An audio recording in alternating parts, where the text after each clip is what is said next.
All right, everyone. So good morning again. My name is Carl Forbes Jr. I'm president-elect of the Metropolitan Black Bar Association. I am excited that you have joined us for the inaugural session of our Brunch and Learn with your elected official. We are excited to have Senator Jamal T. Bailey with us today. Before his introduction, we have Jenesha Tai, who is MBBA board member, who will be moderating the conversation, but I just want to cover a bit of information uh, about our upcoming events. We are launching our 30 Days with MBBA, which is our celebration of MBBA, given that we were not able, due to COVID, to celebrate our annual gala. We will be kicking off the 30 days with a fireside chat, a virtual fireside chat on Friday, October 2nd at 6 p.m.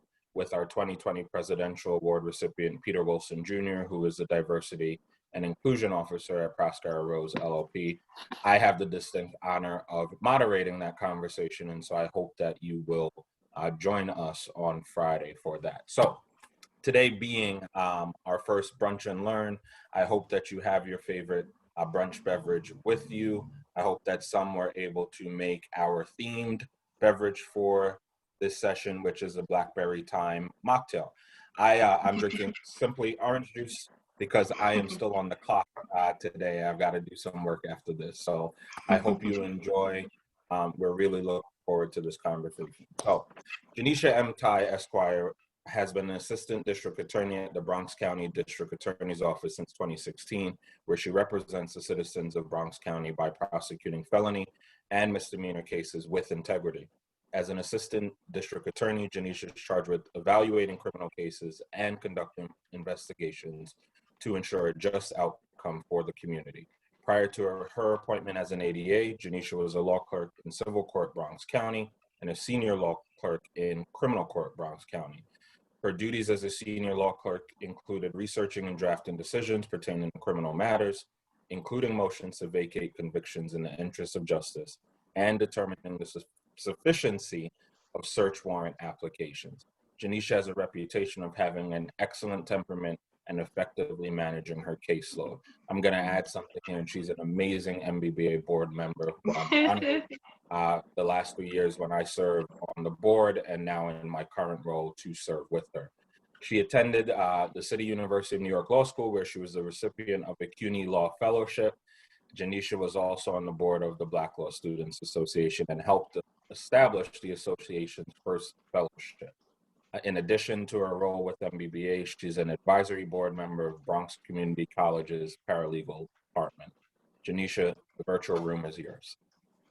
Thank you so much for that introduction, Carl. I'll introduce Senator Bailey. Senator Bailey was elected to the New York State Senate on November 8th of 2016. He serves the 36th Senatorial District, which covers the Bronx neighborhoods of Norwood, Bedford Park, Williamsbridge, Co-op City, Wakefield, Baychester, and the Westchester city of Mount Vernon, where I live right now.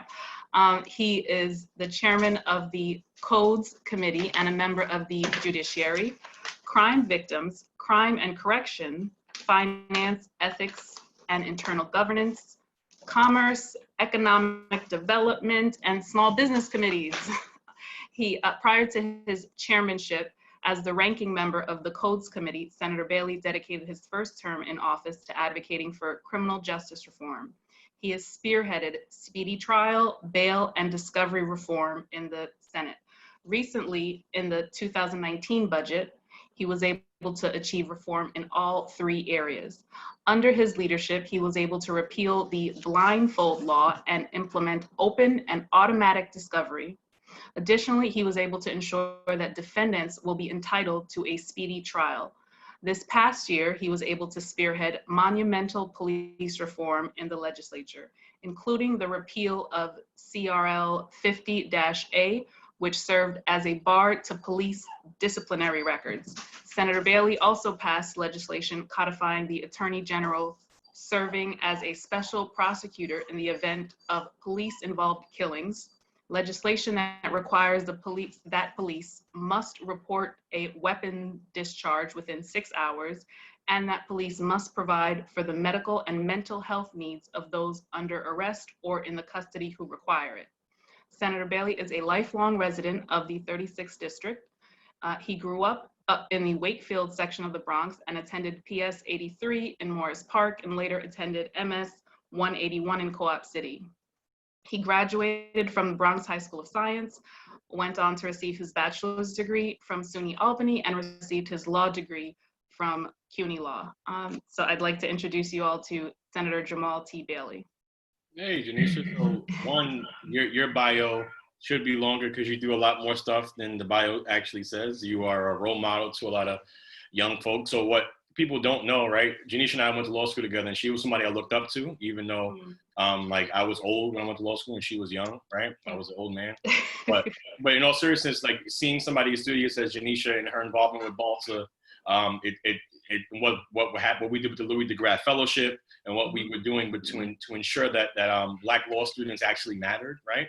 Because quite frankly, one of the reasons why I went to law school was because I didn't see people like me in courtrooms. And even when I first started practicing, I still didn't, but hopefully we're going to start seeing more people. And I want to thank Jenesha for your leadership and lifting as you climb and not knowing that people were paying attention to you, but we were watching, and thank you for your leadership. So. Thank you so much, Senator Bailey. I appreciate that. So let's get started. So we're both actually from the Wakefield area. So I'd like to ask you about your experience growing up in the Wakefield area of the Bronx. So I grew up on Paulden between 225th and 226. That's like where the familial home of my grandparents lived before they went back against went to the reverse migration, went back to North Carolina in 96. And so I lived on 225th Street. So I've grown up in this section of the Bronx that I live in now. And it's vibrant, right? Caribbean, mostly Caribbean population. I am one of the, me and Darcel probably are one of the last two folks who are not Caribbean in the neighborhood, right? But in all seriousness, it is an amazing community. And you learn a lot about what it means what togetherness actually means. The community is just like, it's faith-based, but most importantly, it is a community that's strong and rooted in togetherness, for lack of a better term. And it's the experience that I've had growing up here have been second to none. You realize that, yes, there is grass and there is green space in the Bronx, right? We have more parkland than people really believe in the Bronx, New York, right?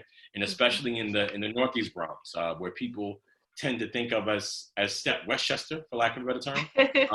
We are the boogie down Bronx. So it's been great growing up here, and even better to represent here.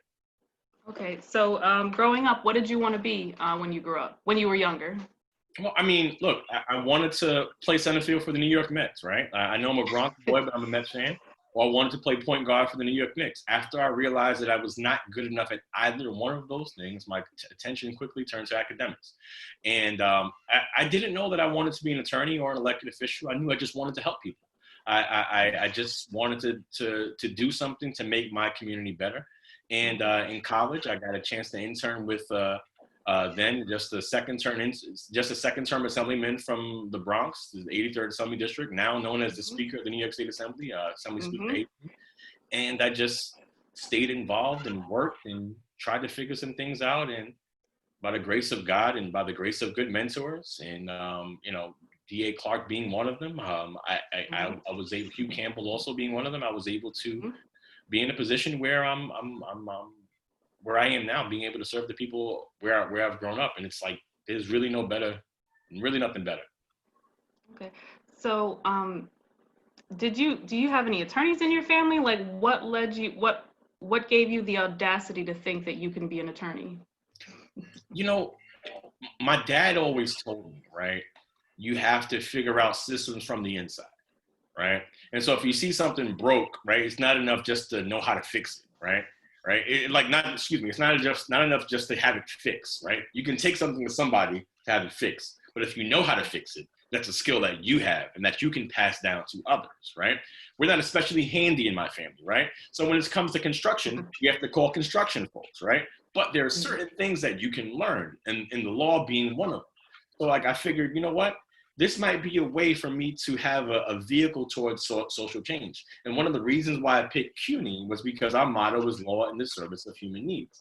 And I didn't think that I necessarily needed to practice law, or that I wanted to be a great litigator or a judge. And those are great things that we can all do with the law. But I knew that the law for me was would be a vehicle towards social change. And that's the reason why I wanted to go to law school. And to answer your question, I am the first attorney in my family.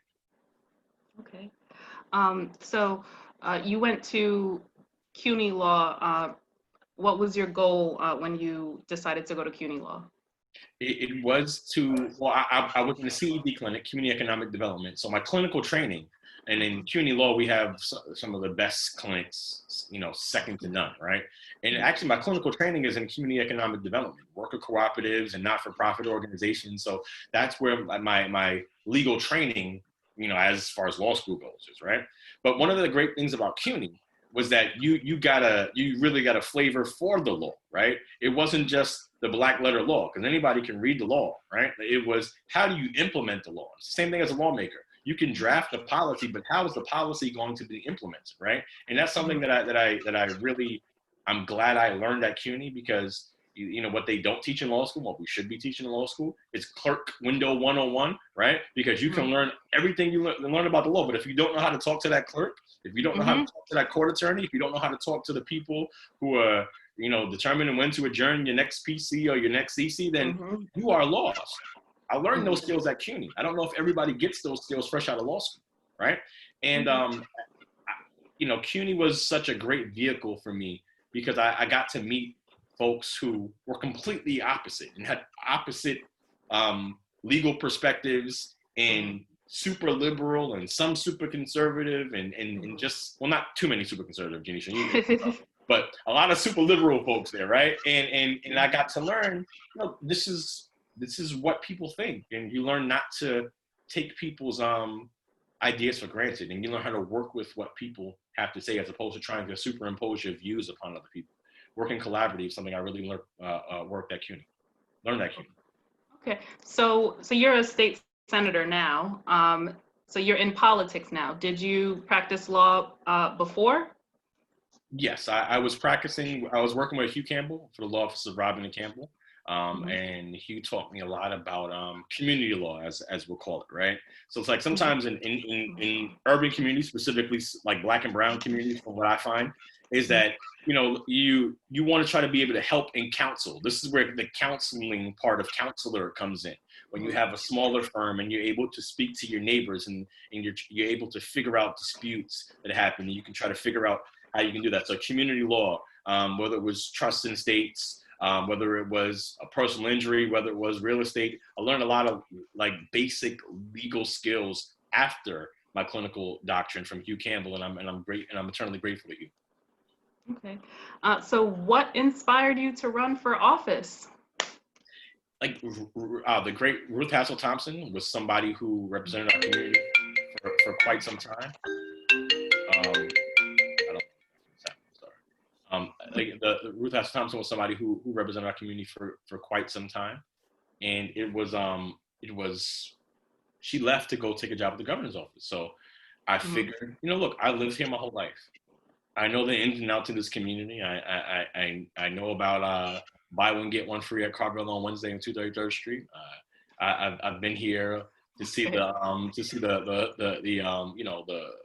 bakery, the Wonder Bread bakery store on 233rd Street. You know, I'm from here, right? Like, I've Charlie the ice cream man, Jenesha. You remember Charlie the ice cream man? Everybody knows Charlie, right? Like, I'm from here. Like, I feel that if people are going to represent communities, and there's nothing wrong with people moving to other places and making things do. And some of my colleagues in government have moved, and they've been great. But for this community, I felt that somebody that's from here needed to represent it. And I was like, you know what? If not me, who? If not me, who? Right? Okay. So you mentioned that you experience a diverse political ideologies from your experience at CUNY, and I'm sure now in the Senate, there's a lot of other people who have different political ideologies. So what would you say your political ideology is now? Well, so I'm a basketball fan, right? And anybody that follows me on Twitter, they know I tweet about basketball ad nauseum, way more than I probably should, but I don't care, right? I'm gonna do what I want as far as Twitter goes, right? However, it's like positionless basketball, right? And the NBA used to have guards and forwards and centers. I think of my political ideology sort of like positionless basketball, right? Kevin Durant is 7 feet tall, but he pretty much effectively plays a guard position from time to time. There are certain positions where I'm liberal on. There are certain positions where I'm middle of the road on, like property taxes, right? That's an issue that affects our community in Wakefield and Mount Vernon more than other communities. I have to be mindful of what the taxpayers want to do, right? But on criminal justice, I'm much more further to the left because of my belief system. I don't believe that we should be tied into specific ideologies. I think that we should be looked at as people, right? And then understand that as lawyers, we decide things, judges decide things, and lawyers evaluate things based upon context. I think that people's political ideology should be based on we should be looked at on a contextual basis, right? Should we give relief to renters? Absolutely. Yes, we should because of the pandemic. But we got to think of our homeowners, right? Mortgage holders and people who are free and clear on their mortgages, right? I think that it's important to make sure you take all sides into account when you're making decisions. And I think of myself as a consensus builder and someone who thinks about, all sides of an issue as opposed to just one view that's simply presented to me. Okay. So in your bio, it said that you're chair of the Codes Committee. What is that? It's a committee that gets a lot of people mad at me, Okay. and it's fine, right? It deals with the majority of issues related to the penal law in the New York State Senate. So anything that relates to penalty enhancers, criminal justice, the police reform, those things come out of the Codes Committee in the New York State Senate. It is different from the New York State Assembly's Codes Committee. And in the Assembly, the Codes Committee is a committee of dual reference, meaning that bills have to pass through codes regardless of, they can pass through codes regardless of what the content is. In the Senate, it is based upon simply, like, I guess, the penal code, penalty enhancers, and things that are related to the justice system, separate and apart from corrections. And that goes through the Crime Victims, Crime and Corrections Committee, which is chaired by Senator Louis Sepulveda. So all of the discovery, bail reform, speedy trial, 50A, police reform, that goes through it goes through my committee. Okay. And a big part that stood out to me in your bio is your lifelong relationship with the Bronx. So tell me about growing up in the Bronx as a young man of color. What was your view of the criminal justice system? Very interesting. I've never been in trouble. I've never been arrested. I've been stopped many times by police, many times unjustly by police, but I've never been arrested. Detained, yes. Arrested, never. The detentions were brief and in my view unnecessary. I was stopped once for loitering at a bus stop. Let's figure that out. I don't understand how one can loiter at a bus stop, but if you're 12 years old and you're on Allerton Avenue in Williamsburg and you're waiting for the 8 bus to go home from junior high school, it is a harrowing experience when someone, with a lot of authority comes up to you and says, "You're loitering," and I'm at a bus stop about the Shell gas station, and I know I'm waiting for a bus, and I understand what loitering means at that time, and I'm confused as to why it would be that I would be considered to be loitering at a bus stop. Another time, I was at Westchester Square, coming from my orthodontist on Overing Street, and I had just gotten my braces tightened. Right. And at that time, I had braces, right? Shout out to my parents for that investment, right? And I had the color bands on there and everything like that. And I was stopped by some officers, and I was briefly detained because I fit the description of something that happened. And while they never explained it to me, those situations did not exactly affirm my faith in the fairness of law enforcement. However, I will say this. as you grow up and you meet people who are in law enforcement and you know people who are close to you in law enforcement, you realize that the vast majority of officers want to do the right thing. The reason why we needed reform was to make sure, just like in any other profession, that if bad apples are there, that we should make sure that we weed them out, because bad apples don't spoil the bunch. Bad apples make it so that people don't want to buy apples. That's what bad apples do, right? If you cannot trust law enforcement, right? Mhm. If you can't trust that apple, to use that metaphor, Mhm. I'm not going to want to buy apples anymore. I am going to be diametrically opposed to going to the market and buying apples ever again if I continue to have bad experiences with apples. We can't have these experiences. We have to remove them so that when people go to the market, they don't see those bad apples, right? I think that's my view in terms of what police reformation is, right? That's why we needed to do something. And look, sometimes it's viewed as anti-police. If you know me and you know the work that I've done with the precincts in my district, you would know that's the furthest thing from the truth. However, I do think that any profession, lawyers, doctors, judges, prosecutors, legislators, we can all use a system that requires accountability. And that's what I believe in terms of what the reason why I do the work that I do in the Senate. Okay, so you're not against police, you're just in favor of better policing. Absolutely. I think that when I go to schools, and I think going to schools is pre-COVID, obviously, was one of my favorite things to do. And hopefully I'll be able to go there and speak to kids again. And when you go to schools, even in the most urban of settings where we have the most strife, the most contentious relationship between police and community, they're still young people. When you ask them what they want to do, they want to be athletes, they want to be doctors, lawyers, and they still want to be police officers, right? So where does that divide happen? The divide happens when you have people policing our communities that don't understand our communities and don't want to understand our communities, right? When you have a Ruel Stevenson, who's now Deputy Chief of Housing in 1PP, when you have a deputy chief like Ruel Stevenson who understands the community and understands that, look, we gotta meet you where you're at. Those are the folks that you're like, you know what? Let's work together, right? When you have other folks who don't want to work with us and they want to look at us as a job that you clock in and out of, there's certain jobs that it's just not 9 to 5. Being an elected official isn't a 9 to 5 job. You just can't clock in and clock out and say, well, after 5 o'clock, I'm not responding, right? Policing can't be a box check kind of a profession, right? I've never policed a day in my life, and the women and men who police our streets, I applaud you, I thank you, but this isn't a check your box and go home kind of job, right? Like that's just not what I believe. Okay. So criminal justice reform, you've done a lot in the short time that you've been in the Senate with respect to passing bills and the new discovery laws, which has been years in the making, but no one has actually implemented any change. So I'd like to congratulate you on that. Are there any other criminal justice legislations or any other legislative issues that you're spearheading at this moment? I think that my job as a legislator is to know that my job is never done.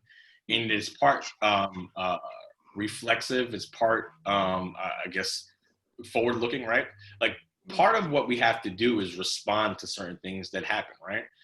You can't be a solution in search of a problem, right? I'm uninterested in that type of work, right? I'm not looking to cause problems just so I can say I fixed them, right?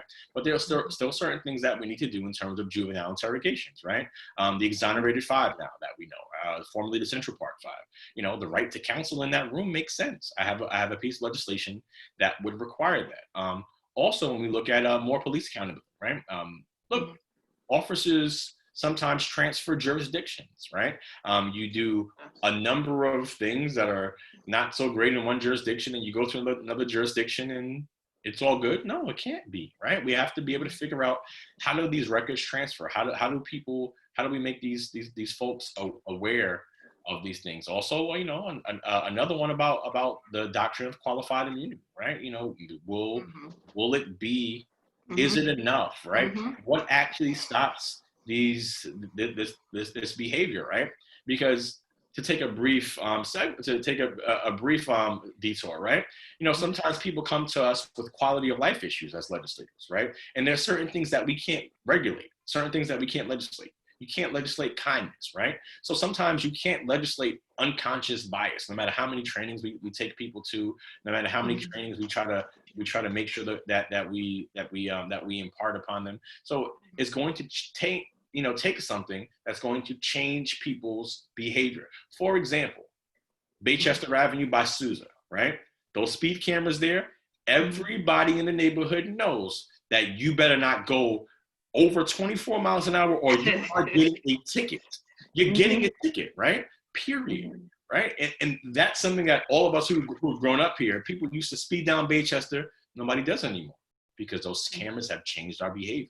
What are we doing that is going to actually permanently change the behavior of bad actors? Those are things that I'm looking into doing, and a number of other things as related to economic development, right? Because especially in COVID-related times, what are we doing for our workforce, right? What are we doing to spur on a post-COVID economy? And I believe we should be looking more at worker owned businesses, and that's part of my legal training at CUNY, worker cooperatives. I think that we can look to to spur on economic development in a different way. Well, now that you mentioned COVID, I mean, aside from COVID, what do you think is the biggest issue facing New Yorkers today? Wow. I think that right now for parents, the education system, remote learning has been something that has been challenging for me, and I'm quite lucky that I have a flexible enough schedule where I can center my weekdays kind of around my kids' time, right? I can kind of censor that and say, you know, both of them have learning at certain times, and I can take meetings in between and after. Everybody doesn't have that same luxury, so to speak. So the remote learning aspect with our education system is huge, right? Making sure that our restaurants and our small businesses are going to be able to recover. Our small businesses were the first people to step up when we needed to feed people, when we needed to help people. Local restaurants, small businesses, they were the first people to step up and say, Senator Bailey, how can we help? But they're not getting access to the PPP loans, but you know, the Los Angeles Lakers and Shake Shack can. There's something wrong with that, right? So we should be doing that. We should also be trying to figure out how do we raise revenue, right? How do we make those at the very, very, very, very top, right? How do we make sure that you pay a little bit more in taxation? Because it's not fair that so many people are struggling, that people who have served our community for umpteenth years, as they say, that they're going to be in a position where they may have to close their doors forever because of something that was no fault of their own. We've got to figure out how to raise revenue. And that's something that I'm hopeful that we get a chance to do in the near future. Okay, and we have a big election coming up soon. What do you think your responsibility is as an elected official with respect to that? Increased turnout to levels that we have never seen before. This is the election of our lifetime. I don't know if I'm allowed to be partisan here. If I'm not, then I won't be, right? But what I will tell you is this, that we have found out in recent days and weeks that the judiciary matters way more than we ever thought. Not we as attorneys, right? Because we understand that fundamentally, right? Mm-hmm. It's the folks who don't understand, who were never taught that the Supreme Court in New York State is a trial court, right? So many people don't know the basic things about our judiciary, right? And so when you have people who are able to appoint federal judges for a lifetime, mm-hmm. in my opinion, a lot of those folks are unqualified. My opinion, not the MBBA. Jamal Kelly's opinion is that Donald Trump appointed a bunch of people, and Mitch McConnell appointed a bunch of people who are unqualified. Unqualified to whatever, right? They're definitely not qualified to be federal judges for a lifetime. And these are the people who are going to be seeing these appeals, right? Like the one that we saw in California yesterday that made sure that the sentence date was extended to October 31st, right? In a couple of years, when these federal judges that are being appointed now start populating these district courts, we're not going to see rulings like that. We're not. It's not just Citizens United. It's not just Roe v. Wade. It is the local. It is not the local, but it's the district courts. Listen, we've got to get this together, and it's not just the federal government. It is about the local elections, right? Your local state senators, your local state assembly members, your local members of Congress, right? Like these things matter more now than they've ever mattered before. So my job is to make sure that turnout is tripled. Like that's what I want to see turnout tripled, right? I want us to go to the polls like we went in '08 when we stood online happily to elect President Barack Obama. We should be on socially distanced lines if we have to go. We should be mailing in those ballots. We should be going to vote early beginning October 24th. Any and everything we can do, we've got to do it. Our lives are literally on the line. This is the election of my granddaughters. Mm-hmm. What do I mean by that? My kids are 6 and almost 4, right? This is the election of my granddaughters because this election will affect, if they have kids, it's going to affect their lives. 6'3" can go to 7'2" in an instant. And if it's 7'2", it's game over. Sorry. Okay. So I'd like to ask, you mentioned that local elected officials are important. So how would your constituency try to build a relationship with local elected officials like yourself or district leaders and their staff? So you should come to our offices. You should reach out to us. And coming to the offices may be tough related to in COVID times, but you should call your elected official. I would say send us emails, reach out to us, contact us on issues that are of importance to you. For example, in New York State Senate, I have a district that is 318,000 people plus, right? There is, despite having what I believe to be the best staff in the New York State Legislature, I don't believe that there's no way that we can answer every single question, right? Or we can know everything that's happening, right? So it's upon you to tell us what's happening in your specific area. Jenesha is my constituent. She was telling me some things that were happening in the city of Mount Vernon, and we reached out to the city and we try to make things happen, right? Like you have to be able to reach out to us because it's not because we don't want to. It's because we have a certain number of staff members and a certain number of resources that are limited. And maybe in your section of the district, even if you think it's big enough to know, we may not know. It's the same reason why, like, there's notice in the general municipal law, right? Why you can't sue a municipality because you trip on a sidewalk unless there was prior written notice about that defect, right? There's no way in the municipality that at least in this city, that you can know about every sidewalk that cracks. Now, if it's reported, there's a 311 number, or there's some sort of like documentation. Now we know and it's on the record, right? And then if we don't do something, then we're wrong. But give us an opportunity and let us know what's happening. Okay, so reach out. Absolutely. Okay. So what advice, just to close up, what advice would you give to someone trying to follow in your footsteps? Be you. I tell stories through. I give advice through stories, right?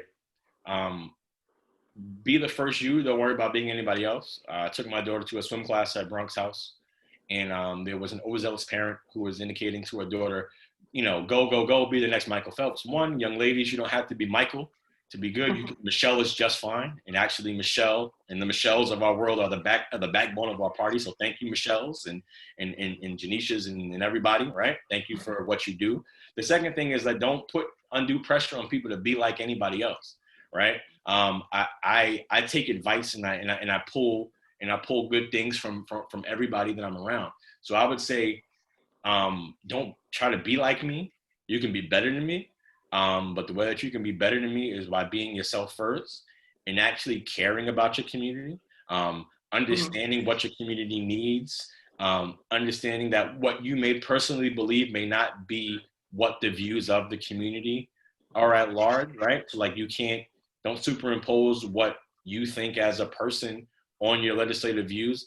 Obviously, is it a part of what you do? Yeah, of course, we're human, right? Like our views are our views, but I can't make decisions based upon what my constituency, what I believe versus what my constituency believe, right? Otherwise, I'd be banning the Yankees in every possible way because I'm a Mets fan, right? But you can't superimpose your views upon what other people think, and you have to be able to be thoughtful and pragmatic and most importantly, I believe respect.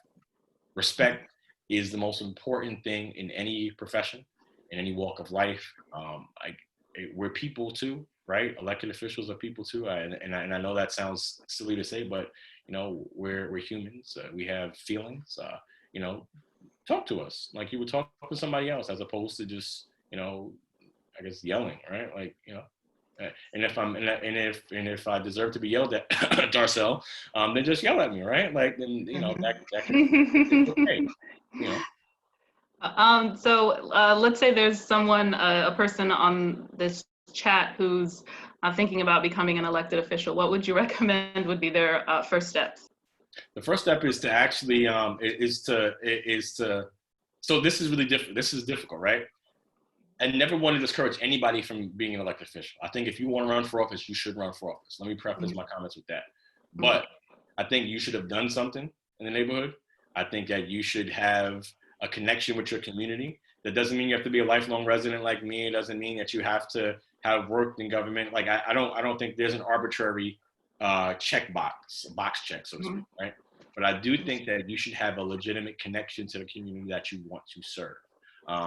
Whether that be going to the community board, precinct council, organizing cleanup drives, whatever that is, just having something that that ties you or binds you to the community that you wish to serve is the first part.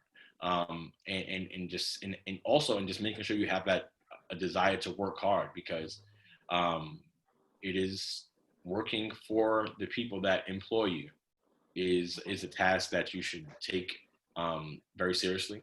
It is a task that I take humbly every single day, that people have decided that they want me to represent them. And I think that there's a level of humility that has to go into that position. And most importantly, knowing that you don't know everything. Walk into this job, know that you don't know everything. And sometimes you don't know anything. And it's okay. It's okay sometimes, right? But just like try to figure out what's the line, right? Like, where's that line, right? Okay, thank you so much for that. So this is a, sit and get to know your elected officials. So what is something that people may not know about you? I've been on a couple of game shows. I'm a big game show. A couple? Oh, okay. Do tell. I was on Who Wants to Be a Millionaire and Wheel of Fortune. Okay, well, you'll have to give me the secrets on how to get on those shows. Boredom and good luck, right? Like I try. I don't know. I've always loved game shows. I used to watch game shows with my grandma. I used to watch Price is Right. And Plinko was my game. I used to get, when Plinko came on, and this is pre-YouTube, and you couldn't just pull things up. I was like, yo, they're playing Plinko. Like I used to really love watching game shows, and it became something where, part of like my quote unquote nerdy side is the trivia side, and the aspect of it, I loved it. And so I just something that I wanted to do. So yeah, I think that's something that a lot of people may not have known about me. I think that if you know me, I love basketball. I love the New York Knicks. I love the New York Mets. I don't like football anymore because Colin Kaepernick. But the game show thing is probably what people didn't know about me. Oh wow, I didn't know about that. I didn't know you were on Wheel of Fortune. Okay. All right. So I guess we'll wrap this up and ask if there are any other questions for the senator from the attendees.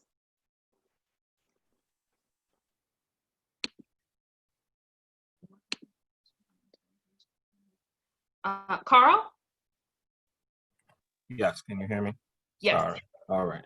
So we have a bunch of, Senator Bill, I want to thank you again for joining us. And I have a question, but I appreciate you pointing out that elected officials are people too. I was thinking that the whole time you were talking, and that you've made yourself extremely relatable. And I think there is a bit of a disconnect between constituents and elected officials, because either we look at our leaders on a pedestal, or we feel afraid to approach them about the things. And you've presented to us today that you are human just like the rest of us, and a Mets fan like me. And I'm hoping that we won't be as long tortured as we've been with the new ownership coming in. But the question I have for you, you recently co-chaired the hearing on the potential in-person reopening of the courts.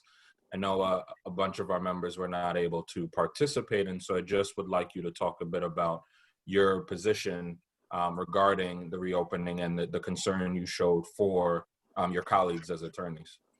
It's concerning. Like, look, we still don't know everything about COVID-19, right? Like we're, to use a sports metaphor, we're in the third inning or the fourth inning of the COVID-19 crisis, and this is a game that's probably going to go into extra innings, right? Like we don't know enough about it. We just don't. And to put so many people at risk, especially now. Look at these clusters, the vaunted second wave that people have been bantering about. It looks like it's popping up, right? So what happens when you have litigants from those areas who come into court, right? And they have to have conversations with their attorneys, and their attorneys have to get in contact with court attorneys, and those court attorneys get in contact with judges. These folks have families, right? We, like, the airborne nature of it. There's so much about the science that we don't know yet, and it's just we've learned that we can work remotely a lot more than we ever have before, right? And so, like, if it's working, then why try to reinvent the wheel and to put people at risk unnecessarily for things that we can do remotely? Now, in limited space where we figure out, like, really decent, not decent, but we figure out actual good spacing, then okay, right? But if you look at, 851 Grand Concourse, right? And if you go to the 7th floor, right? Like, where are you, like, how are you distancing? Like, how is that happening? Like, just I don't know. I don't know other boroughs and other jurisdictions as well as I know the Bronx, but, like, having practiced there, it's going to be tough to be able to put folks at risk, especially when we can do it remotely. If it's something that we can't do remotely, then so be it. I understand, but that's got to be, it has to be the point of last resort, for lack of a better term. Right. So our first attendee questions from Wesley Paisley. In the wake of the recent federal court order that forces Mount Vernon to implement cleaner, more efficient sewage system that prevents leaks into the Upper Bronx waterways, does your office intend to put political pressure on the Mount Vernon City Council to act, and will you work with other local New York City politicians on this issue? If you can send me an email to Senator Jay Bailey at nysenate.gov about this issue. I don't give lip service to issues that I don't fully understand or comprehend, and this is an issue that obviously I understand. Clean waterways are important, but if you can reach out to my office so we can have a further and more in-depth conversation about it at a later time. I don't want to say, yeah, we're going to do everything we do and just give you political speech. I want to know what you're talking about first, and then we can actually have, so I can be informed on the topic. So if you don't mind, Senator Jay Bailey at nysenate.gov.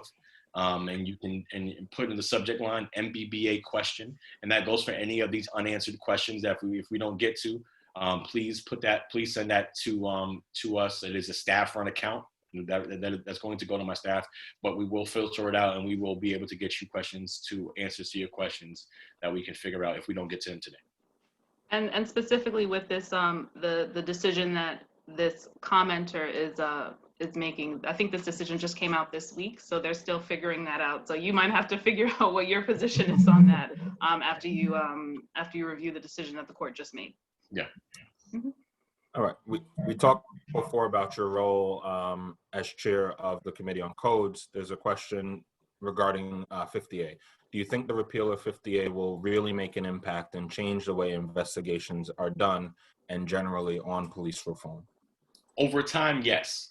So, like, one of the things about statutes, and because we have this digital era where everything's accessible, right? So information is so readily accessible. So we believe that we should just be able to figure it out immediately.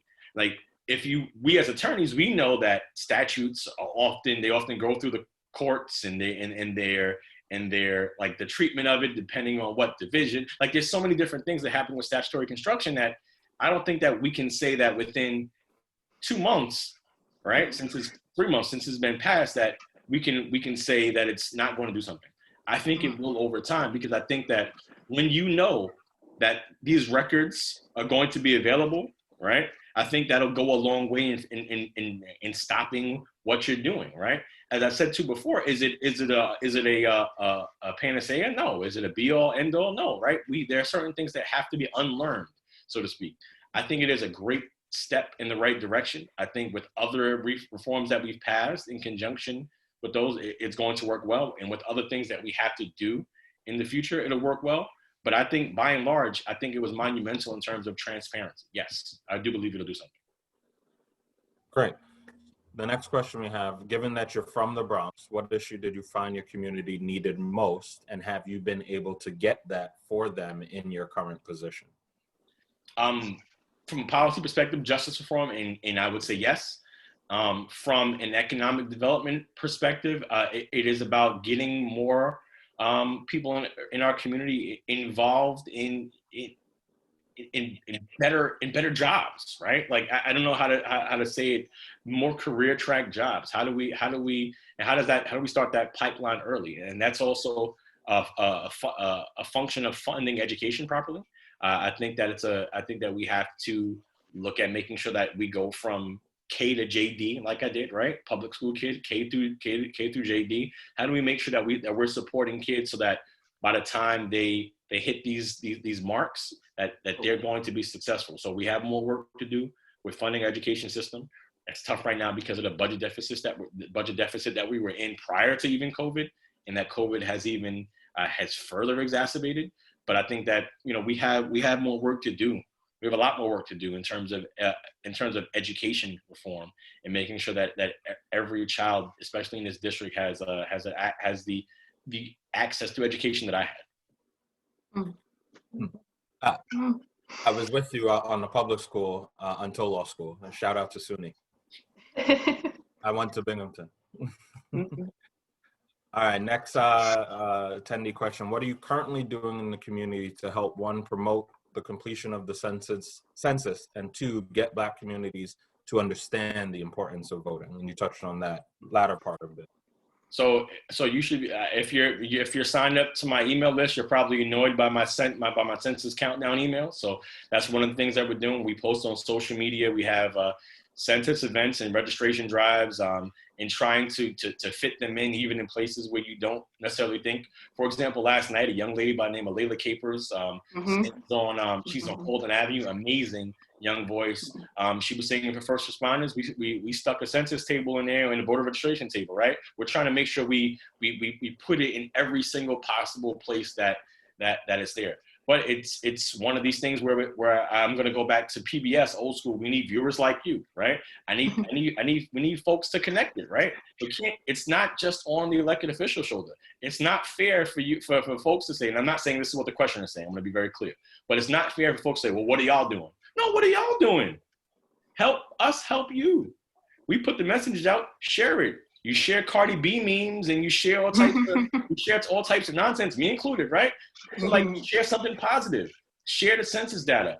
I'm out here, like my family group chat. I text them, and we all got the family group chat. Lord help us, right? But in the family group chat, I'm making sure that I'm hitting them every day. Like, hey, have you told folks to vote? Have you told folks to vote? Have you told folks to vote? Right? So like, I'm not just talking about it. I'm trying to do my best in ensuring that we're pushing actual thoughts forward. So social media, it's mail. We mailed on it. We mailed on early voting. We mailed on census. We social media, Twitter, right? Like look at my Twitter. Like I tweet about this stuff all the time. So like I retweet me, right? Like retweet other people. Like let's put it out there. Absolutely. Joe Rogers asks, dialogue and activism around democracy and voting, especially as they relate to Black and brown people, are front and center today. We talk about civic participation, holding our government accountable, voting rights, etc. How does your leadership as the lead state Senate sponsor of the Educational Rights Transparency for New York Families Act, S8407, relate to this goal of achieving a just and effective democracy? And so folks know what's going on in their schools, so they have the ability to question basic authority, right? To know where are things happening, where are things not happening, right? Like we as a parent, one of the strangest things was for me to again, in pre-COVID times, was to effectively hand my child over to strangers, right? And that's what we do as parents. We put our kids in the hands of strangers from 8 to 2:30, and we expect them to learn, right? But if we don't know the decisions that are being made in those schools, and we don't know what's happening on an instruction level, right? Like policy-wise, we can change curriculum, or we can look to affect curriculum. But if we don't know what's happening in those schools on the day-to-day, we kind of lost, right? So it's about creating more transparency in schools, and making sure that schools are places that we know what's happening. So this is a good one in terms of this get to know you session. Now, Wanda Negron asks, what future aspirations do you have? I want to be 39. I'm 38. I want to be 39, and I want to be 40 after that. Look, I want to serve. I want to serve. I want to serve in the best way that I'm able to serve. I love my job, and I intend to just continue to be the state senator for the 36th senatorial district until God tells me otherwise. I just want to. My aspirations are to be my real life aspirations are to be a better husband and father every day. Those are my real life aspirations. How do I make sure I'm a better husband and father every day? Like, and that's not even trying to be tongue in cheek cute. That's my main job, right? Senator is great, but dad is the best, right? That's the real job. You touched on this a bit before. How does the state and the city intend to help small businesses get back on their feet? We look, some of it comes from the federal government, which is non-responsive and deleterious in their duties, and they're just all types of other words that I could throw out there. But a lot of that is going to relate to federal funding, right? So while we're waiting on federal funding, we have to figure out how do we like get the governors, get the loans from the state to do that. I don't have a great answer, unfortunately, right now, because a lot of it is contingent upon funding and how do we support these businesses. So a lot of that, the first level is going to be funding, in my opinion. You talked earlier about motivating people to vote, and so what will you be doing to get the turnout to triple, and how can MBBA assist in what you're doing? Help me be professionally annoying. What do I mean by that? Professionally annoying. Send emails to your networks. Send those group chat text messages to those chats. I phone bank, and my staff, not staff, volunteers, we phone bank for folks, to help them out, right? Like, how do we do that? We have to get, this is an all hands on deck thing. So as I said, look, social media and public things, like even my daughter's annoyed at me because when I go to the supermarket with her, I ask people, do they fill out the census? And she's tired of me. She's like, Dad, why do you have to talk to everybody? Why do you bother people? I'm like, no, it's kind of my job to bother people. Shout out to the cashiers at Fairway and at ShopRite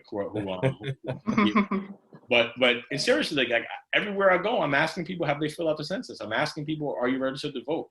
I have things in the trunk of my car, my tools of the trade. I have a box of masks, right? Like pre-wrapped masks. If I see somebody without masks, I give it to them. I have voter registration cards, and I have like census information cards.